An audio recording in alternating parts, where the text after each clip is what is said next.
தேவ சனம் தேவனுடைய காரியத்துல தேவ பக்தி உள்ளவர்களா இருக்கணும். அவர் சொல்றாரு, என்னுடைய மகிமையை வேறு ஒருவருக்கு கொடே. தேவனுடைய ஸ்தானம் தேவனுக்கு தான். நீங்க ஆலயத்துக்கு வரும் பொழுது எப்படி திரும்ப வரணும்? என் ஆண்டவரை கனப்படுத்த வருகிறேன், என் ஆண்டவர் என்ன சொல்றாரோ அதை கேட்க வருகிறேன்.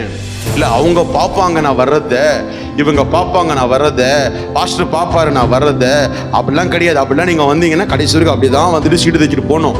இங்க ஒருத்தர் இருக்கிறாரு, நான் வர்றதுக்கு முன்னாடி இங்க ஒருத்தர் இருக்கிறாரு, அந்த வாசல்ல ஒருத்தர் இருக்கிறாரு, இந்த வாசல்ல ஒருத்தர் இருக்கிறாரு, இந்த சிங்காசனத்துல ஒருத்தர் இருக்கிறாரு, உங்க பக்கத்துல ஒருத்தர் இருக்கிறாரு. அவர் பார்ப்பாரு நீ யாருக்காக வர, எதுக்காக வர, எப்படி வர, என் மைண்ட்ல வர, என்ன தேவையோட வரன்னு அவர் பார்ப்பாரு. அவருக்காக தான் வரணும். My secret of success only value. தேவனுக்கு சம்மந்தப்பட்ட எதுவாக இருந்தாலும் வேல்யூ பண்ணுவேன். மற்ற எல்லாம் குப்பைகள் எல்லாம் வேல்யூ பண்ண மாட்டேன். அவங்க சொல்றது, இவங்க சொல்றது, அதை செய்யறது, இதை செய்யறது, அது இது அதெல்லாம் வேஸ்ட். வேல்யூ பண்ண வேண்டும். நம்ம வேல்யூ பண்ணி பாருங்க. வியாதி விக்டோரியஸ் பீப்புள், ஜெயம் எடுக்கிற ஜனக்கூட்டமாய் நாம் இருப்போம். ஆமென்.